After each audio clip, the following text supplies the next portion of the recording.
Assalamualaikum warahmatullahi wabarakatuh. Sebelumnya perkenalkan, nama saya Rohmatul Hasanah dengan NIM D972171112 dari Prodi Pendidikan Guru Madrasah Ibtidaiyah. Nah, pada kesempatan kali ini saya akan mempresentasikan seminar proposal saya yang berjudul Peningkatan Keterampilan Membaca Aksara Jawa pada materi Bahasa Jawa melalui metode permainan not board game pada siswa kelas 4 di MI Darul Huda, Gresik. Nah, kali ini saya akan menjelaskan 3 poin penting.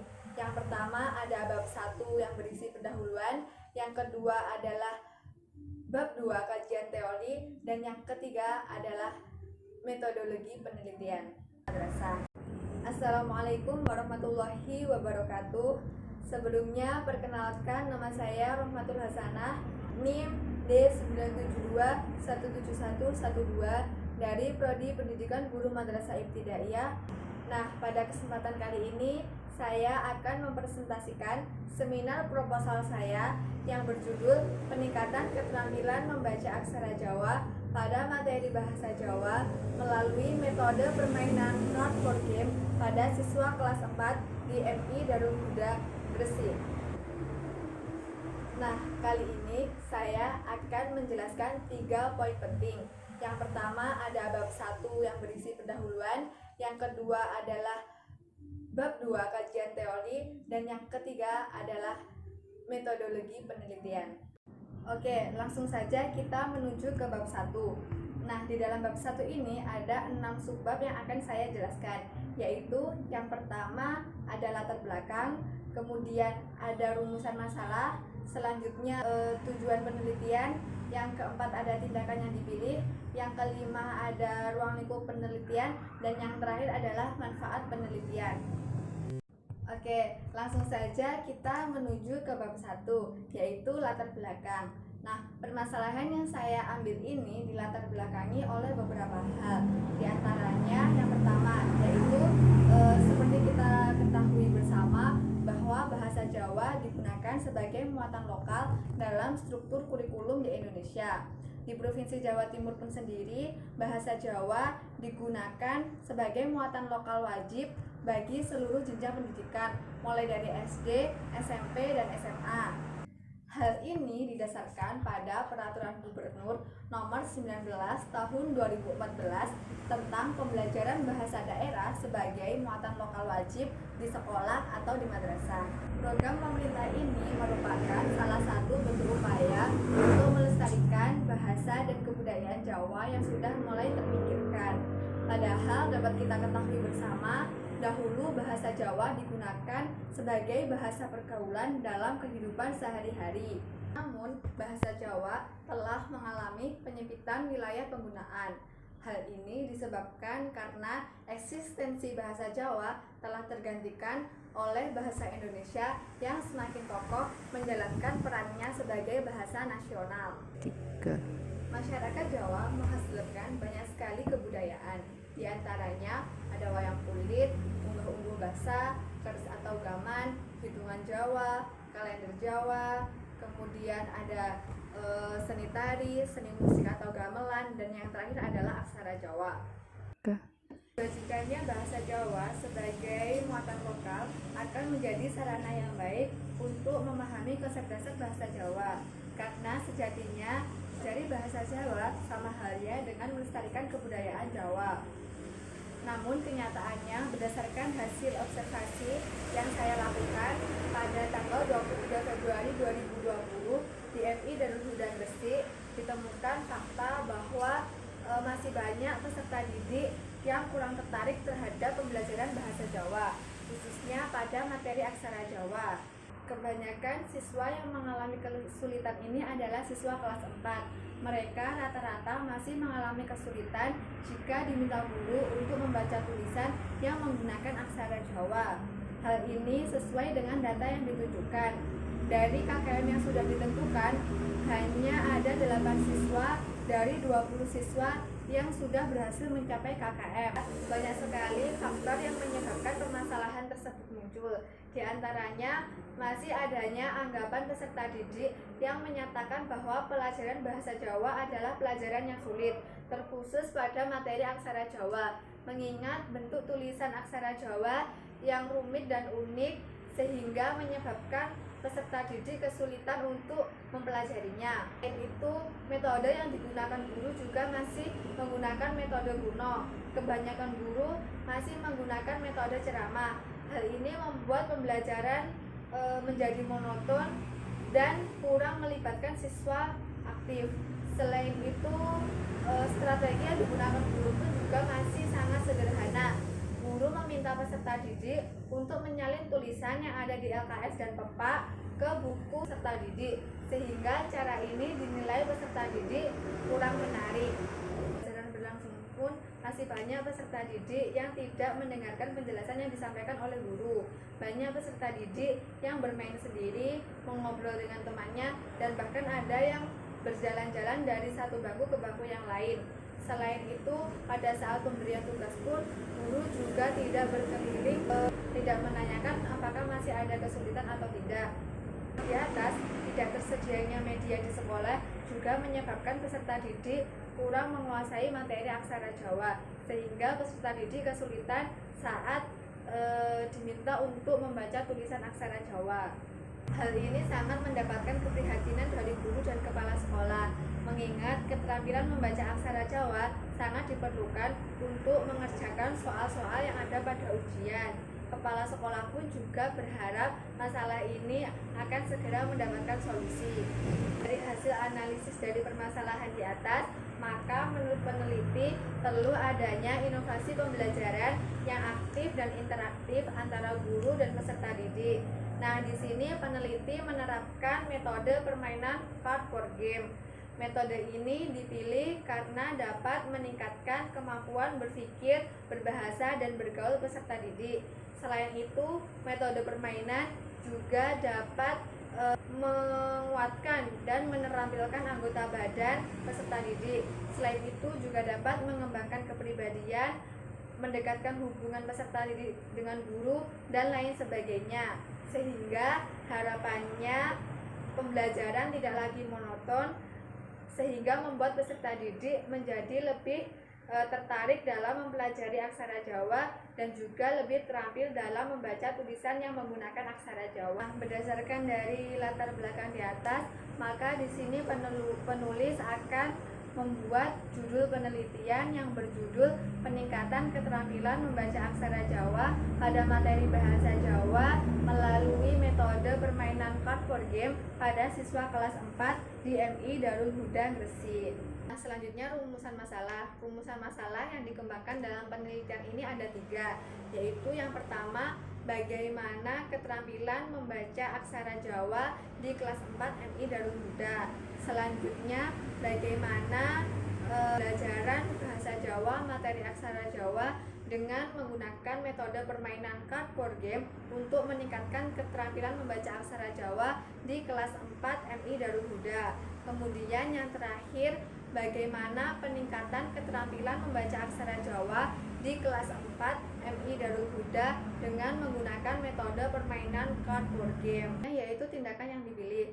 Nah, tindakan yang dipilih oleh peneliti untuk pemecahan masalah yang dihadapi oleh siswa kelas 4 di MI Darul Huda Gresik ini yaitu dengan menerapkan metode permainan card board game-nya, yaitu tujuan penelitian. Nah, tujuan penelitian ini yaitu yang pertama untuk mengetahui keterampilan membaca aksara Jawa di kelas 4 MI Darul Huda Gresik. Yang kedua, untuk mengetahui pembelajaran bahasa Jawa, materi aksara Jawa dengan menggunakan metode permainan card board game di kelas 4 MI Darul Huda. Kemudian yang ketiga, untuk mengetahui peningkatan keterampilan membaca aksara Jawa dengan metode permainan card board game di kelas 4 MI Darul Huda Gresik. Itu penelitian. Agar penelitian ini dapat terfokus dan hasilnya lebih akurat, maka permasalahan tersebut perlu dibatasi. Yang pertama yaitu subjek penelitian. Nah, subjek penelitian yang digunakan dalam penelitian ini yaitu pada siswa kelas 4 di MI Darul Huda Gresik semester ganjil tahun ajaran 2020-2021. Kemudian penelitian yang digunakan juga menggunakan penelitian tindakan kelas selama 2 kali pertemuan. Nah, masing-masing pertemuan ini diberi waktu selama 2 jam. Selanjutnya yaitu materi yang diajarkan. Nah, materi yang diajarkan dalam penelitian ini yaitu membaca sederhana kalimat yang menggunakan tulisan aksara Jawa dengan menggunakan sandangan suara. Ya, selanjutnya yang terakhir adalah manfaat penelitian. Nah, berdasarkan tujuan penelitian di atas, maka manfaat penelitian ini diharapkan bagi guru dapat menambahkan inspirasi dalam menentukan metode yang tepat. Kemudian bagi siswa diharapkan siswa dapat meningkatkan kemampuan membaca tulisan yang menggunakan aksara Jawa. Kemudian bagi penulis diharapkan mampu menambah pengetahuan dan wawasan bagaimana peran guru dalam mengajar serta dalam peningkatan kemampuan membaca tulisan aksara Jawa. Selanjutnya yaitu ke bab 2 tentang kajian teori. Nah, kajian teori yang saya paparkan dalam penelitian ini ada 5 subbab, yaitu langsung saja ke yang pertama, keterampilan membaca aksara Jawa. Di subbab yang pertama ini ada 2 poin, yaitu yang pertama poin keterampilan dan yang kedua adalah poin membaca. Nah, poin keterampilan ini berisi tentang pengertian dan urgensi keterampilan. Kemudian pada poin yang kedua ini ada hakikat membaca, pengertian membaca, manfaat membaca, tujuan membaca, dan indikator membaca. Selanjutnya, subbab yang kedua ini berisi tentang pembelajaran bahasa Jawa. Terdiri dari 2 poin juga, yaitu poin pertama tentang pembelajaran bahasa Jawa di MI atau SD, yang kedua tentang materi aksara Jawa. Materi aksara Jawa ini berisi tentang aksara Jawa Nglegeno dan aksara Jawa sandangan suara. Selanjutnya pada subbab yang ketiga. Subbab yang ketiga ini berisi tentang metode permainan. Nah, di dalam subbab yang ketiga ini ada 3 poin, yaitu pengertian metode permainan, yang kedua langkah-langkah metode permainan, kemudian yang ketiga ada kelebihan dan kekurangan metode permainan. Selanjutnya poin yang keempat yaitu permainan card board game. Nah, di sini nanti ada pengertiannya juga, ada langkah-langkah permainan dan tujuan permainannya juga. Kemudian yang terakhir adalah peningkatan keterampilan membaca aksara Jawa melalui metode permainan card board game. Jadi nanti itu dijelaskan tentang hubungan antara keduanya. Nah, sekarang saya akan menjelaskan pokok bahasan yang terakhir, yaitu tentang bab 3. Kita ke yang pertama, yaitu metode penelitian. Nah, metode penelitian yang digunakan dalam penelitian ini yaitu rancangan penelitian tindakan kelas atau biasa disebut dengan PTK. Kenapa saya memilih PTK? Karena saya ingin memperbaiki dan meningkatkan kualitas pembelajaran serta memberdayakan guru dalam pemecahan masalah yang ada di sekolah. Selanjutnya, penelitian saya ini menggunakan jenis penelitian kualitatif. Penelitian kualitatif ini bertujuan untuk mengkaji fenomena-fenomena yang berkaitan dengan perspektif partisipan. Nah, perspektif partisipan ini dapat kita ketahui dengan berbagai cara, yaitu dengan teknik observasi, wawancara, dan lain-lain. Kemudian model penelitian. Nah, model penelitian yang saya gunakan dalam penelitian ini yaitu model penelitian Kurt-Lewin. Kenapa saya memilih model penelitian Kurt-Lewin? Karena untuk memecahkan suatu masalah diperlukan beberapa siklus. Nah, pada model Kurt-Lewin ini siklusnya itu saling berhubungan dan berkelanjutan. Siklus selanjutnya akan dilaksanakan apabila pada siklus sebelumnya dirasa ada hal-hal yang kurang dan perlu adanya perbaikan. Poin selanjutnya yaitu setting penelitian. Setting penelitian ini terdiri dari tempat penelitian, waktu penelitian, dan subjek penelitian. Tempat penelitian ini bertempat di MI Darul Huda pada pembelajaran bahasa Jawa, materi aksara Jawa kelas 4. Selanjutnya waktu penelitian. Waktu penelitian ini dilaksanakan pada semester ganjil tahun ajaran 2020-2021. Rencananya penelitian ini dilaksanakan selama 2 kali siklus. Siklus pertama akan dilaksanakan pada tanggal 5 Oktober 2020, sedangkan siklus kedua rencananya akan dilaksanakan pada tanggal 20 Oktober 2020. Kemudian subjek penelitian. Subjek penelitian pada penelitian ini yaitu siswa kelas 4 sebanyak 20 anak yang terdiri dari 6 siswa laki-laki dan 14 siswa perempuan. Lalu poin selanjutnya yaitu variabel yang diselidiki. Variabel yang diselidiki dijadikan sebagai titik acuan untuk menjawab permasalahan yang dihadapi. Nah, dalam penelitian saya ini ada 3 variabel, yaitu yang pertama ada variabel input, yang kedua ada variabel proses, dan yang ketiga ada variabel output. Nah, variabel input ini yaitu siswa kelas 4 di MI Darul Huda, sedangkan variabel prosesnya yaitu penerapan metode permainan cardboard game. Kemudian yang ketiga adalah variabel outputnya yaitu peningkatan keterampilan membaca aksara Jawa. Selanjutnya yaitu rencana tindakan. Nah, seperti yang sudah saya jelaskan di awal tadi, bahwa penelitian ini dilaksanakan dalam 2 kali siklus. Nah, dalam masing-masing siklus ini terdiri dari 4 pokok kegiatan, yaitu yang pertama ada perencanaan, yang kedua ada pelaksanaan tindakan, yang ketiga ada pengamatan, dan yang terakhir ada refleksi.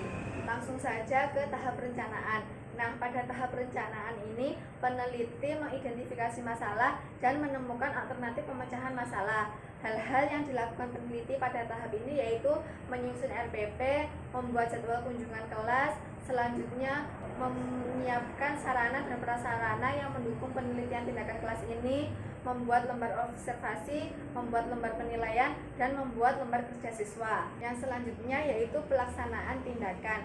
Nah, setelah mengembangkan perencanaan, maka pada tahap ini peneliti melaksanakan kegiatan sesuai dengan RPP yang sudah dirumuskan. Nah, kegiatan yang dilakukan oleh peneliti terdiri dari 3 kegiatan, yaitu yang pertama ada kegiatan pembuka, yang kedua ada kegiatan inti, dan yang terakhir adalah kegiatan penutup. Tahap selanjutnya yaitu tahap pengamatan atau observing. Pada tahap ini peneliti melakukan pengamatan terhadap berlangsungnya proses pembelajaran.